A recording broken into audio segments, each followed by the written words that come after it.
The Galactic Conclave's grand hall smelled of recycled starlight and old politics. Valith Aruna stood at the center of it all day tall, silver-skinned, her twin irises rotating slowly like twin moons caught in opposing gravitational pulls. She was the youngest diplomat the Valorian sovereignty had ever dispatched to the Conclave, and she carried that distinction the way her species carried everything, with elegant, unshakable composure. She did not, however, carry a weapon. That was what Ethan Cross was for. He stood 2 steps behind her and 1 step to the right, protocol position, close enough to act, far enough to let her breathe. He was unremarkable by most galactic standards. Medium height for a human, which made him laughably short beside the Kreth delegates and laughably average beside the Soluan. Dark hair, cropped close. A jaw that looked like it had introduced itself to fists more than once. He wore the standard grey bodyguard uniform of the Valith diplomatic detail, and he wore it the way a knife wears a sheath, patiently, and with purpose underneath. Valith had hired him 3 months ago through a standard security agency on Orbital Station Moreau. His file said, former military. Multiple commendations. Discretion guaranteed. It had not mentioned Earth. It had not mentioned what Earth meant. She had not thought to ask. The trouble began, as trouble in the Conclave often did, with the Vreth delegation. The Vreth were a predator species, 7 feet of dense muscle, plated exoskeletal armor across their shoulders and chest, heads that split into formidable arrangements that could, if fully extended, crush the hull of a small shuttle. They were respected. They were feared. And their lead ambassador, Gorik the Unmoved, had made it his personal mission this session to humiliate the Valorian sovereignty into a disadvantageous trade renegotiation. He had spent 2 hours doing it through legal channels. Now he was done with legal channels.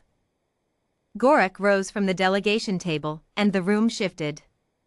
Other ambassadors leaned back. Junior delegates found reasons to examine their data slates.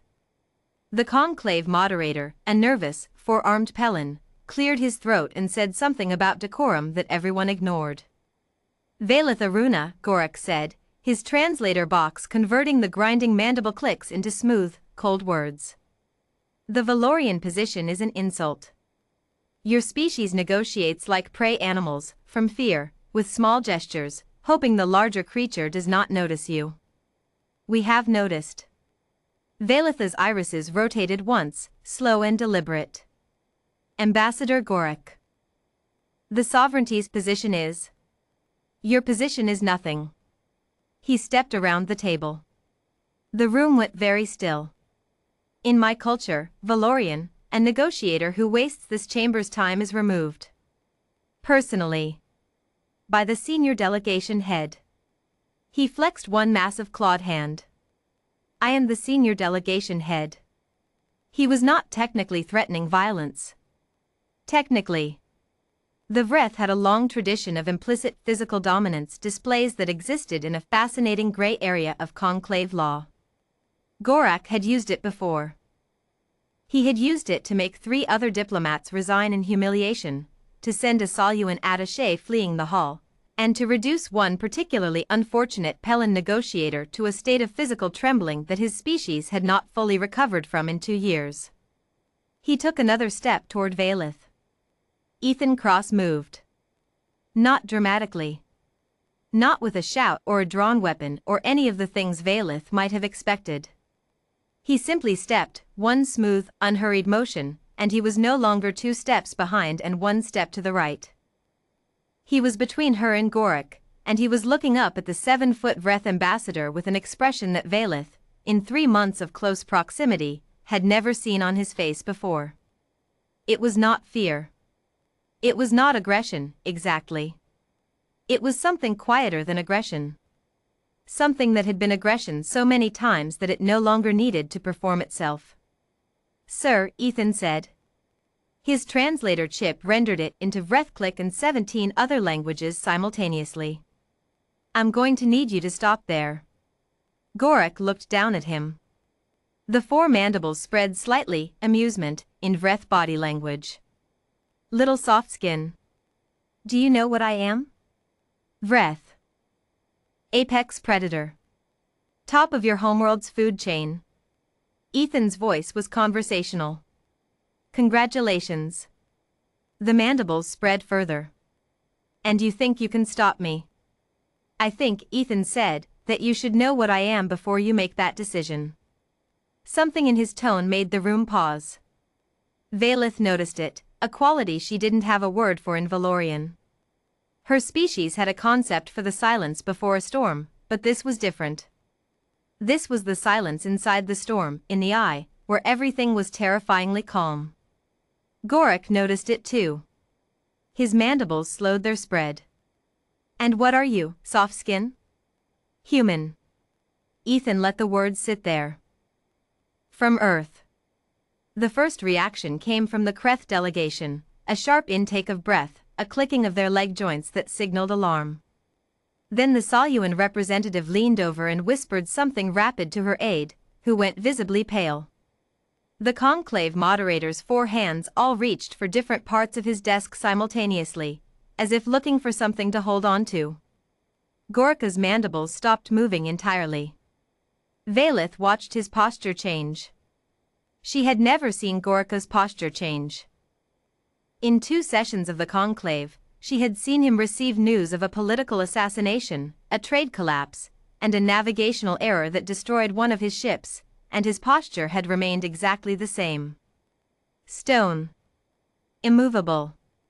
Now his weight shifted back. Just slightly. Just enough. Earth, Gorik said. Deathworld Classification 4, Ethan confirmed, still conversational. Gravity 1G standard, which means I've been building bone density since I could walk.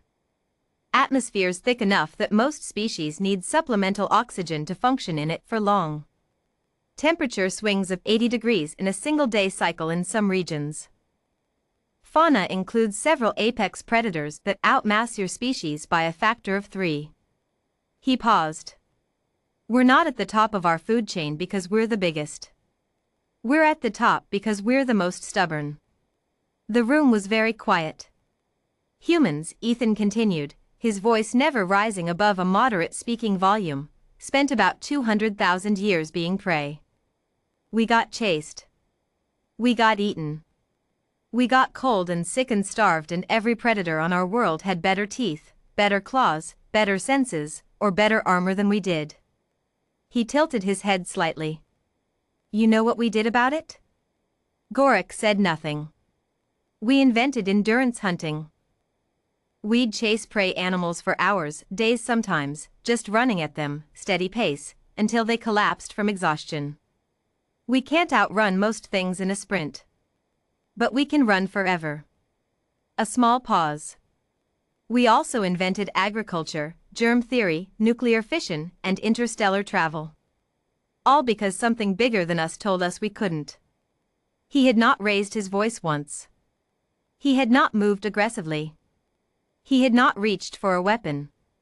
He had simply stood there, in front of Gorik the unmoved, and explained what he was the way you explain terrain to someone who is about to step onto it. Gorik was still. Then, slowly, his mandibles retracted to their neutral position, the Vreth equivalent of standing down. This negotiation, he said, will resume tomorrow. He returned to his table. Valeth stared. Ethan turned back to his position, 2 steps behind, 1 to the right, and resumed standing there with the same patient stillness he'd maintained for 3 months. He did not look proud. He did not look like a man who had just made a 7-foot apex predator back down without touching him. He looked like someone who had simply handled something that needed handling. Ethan, Valeth said quietly. Ambassador. You are from Earth. Yes, Ambassador. Her irises rotated slowly. I did not know. You didn't ask. The faintest pull at the corner of his mouth. Not quite a smile. Most people don't. She was quiet for a moment, watching the room slowly return to its normal diplomatic hum, voices resuming, data slates consulting, the conclave moderator visibly exhaling for what appeared to be the first time in several minutes. Ethan. Ambassador. What is the gravity on Earth, exactly? 9.8 meters per second squared. She processed that. The Valorian homeworld sat at 0.6 standard. She had been told vaguely that some species found their gravity challenging. She had not understood, until this moment, what challenging meant to a creature that had grown up swimming through nearly twice the gravitational pull she had been born into. And you find our station gravity comfortable? I find it restful, he said. She turned back to the hall. The Vreth delegation was very carefully not looking in their direction. Tomorrow's session, she said, I believe we will have fewer interruptions. Yes, Ambassador, said Ethan Cross, from Earth, from a Deathworld, from the species that had learned to make predators nervous simply by being exactly what they were. I believe we will.